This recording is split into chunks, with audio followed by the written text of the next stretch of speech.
O item 3.2 desse acórdão diz o seguinte: diante da ausência de regras específicas acerca dessas etapas iniciais do rito no Senado, deve-se seguir a mesma solução jurídica encontrada pelo STF no caso Collor, qual seja a aplicação das regras da Lei 1079 de 1950 relativas a denúncias por crimes de responsabilidade contra ministros do STF.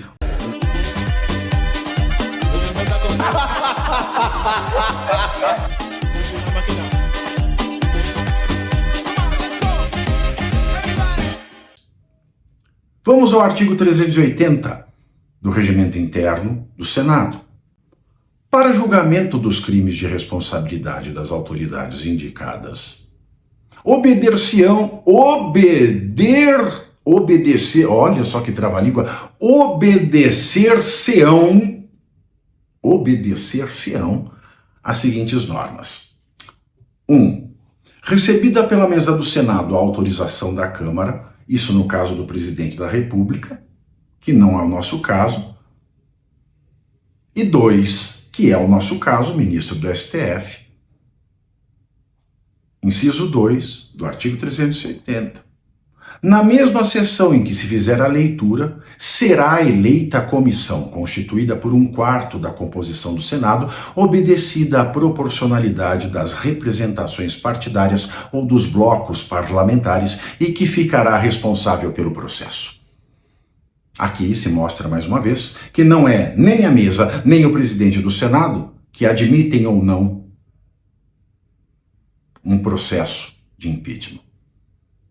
Aqui fica claro que, protocolado o pedido de impeachment, protocolada a denúncia por crime de responsabilidade que culmina na pena do impeachment, deve ser eleita imediatamente esta comissão que vai fazer o parecer, que vai ser votado. Ok? Artigo 382 do Regimento Interno do Senado. No processo e julgamento a que se referem os artigos 377 a 381, aplicar-se-á no que couber o disposto na Lei 1079 de 10 de abril de 1950, a Lei do Impeachment. E eu volto aqui a falar do Supremo Tribunal Federal, naquele acórdão do ADPF 378, porque eu quero que vocês prestem bem atenção nestes trechos que passaram a regulamentar a matéria de impeachment no país. O item 3.2 desse acórdão diz o seguinte: diante da ausência de regras específicas acerca dessas etapas iniciais do rito no Senado, deve-se seguir a mesma solução jurídica encontrada pelo STF no caso Collor, qual seja a aplicação das regras da Lei 1079 de 1950 relativas a denúncias por crimes de responsabilidade contra ministros do STF ou contra o PGR. 3.3. A instauração do processo pelo Senado se dá por deliberação da maioria simples dos seus membros. Ou seja, fica claro aqui que o presidente do Senado não tem o mesmo poder que o presidente da Câmara. Até porque esse mesmo item 3.3 diz: é improcedente, não se pode admitir que o presidente do Senado ou a mesa diretora do Senado tenha pretensões de possibilitar a própria mesa do Senado, por decisão irrecorrível, rejeitar sumariamente uma denúncia. E por fim, quando,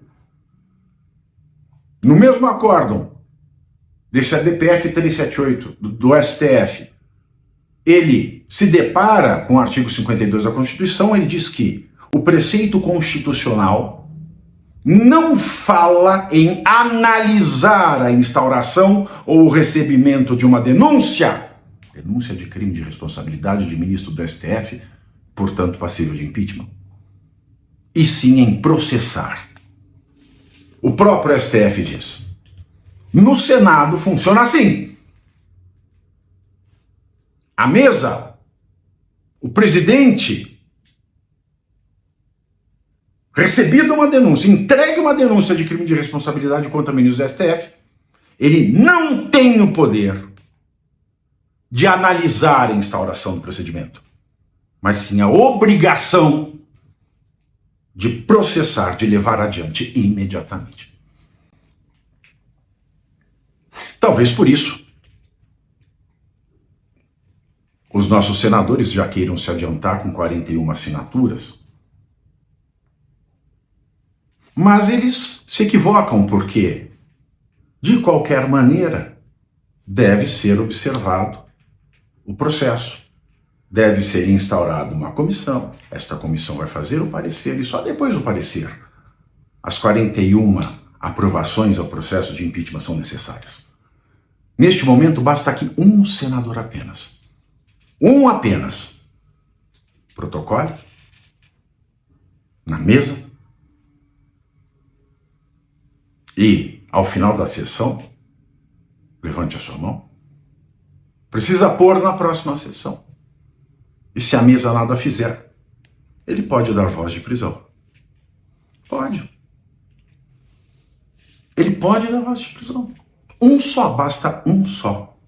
Porque assim estipula a Constituição, a Lei 1079 de 1950, o regimento interno do Senado, e muito bem explica o acórdão da DPF 378, julgado pelo STF no ano de 2016.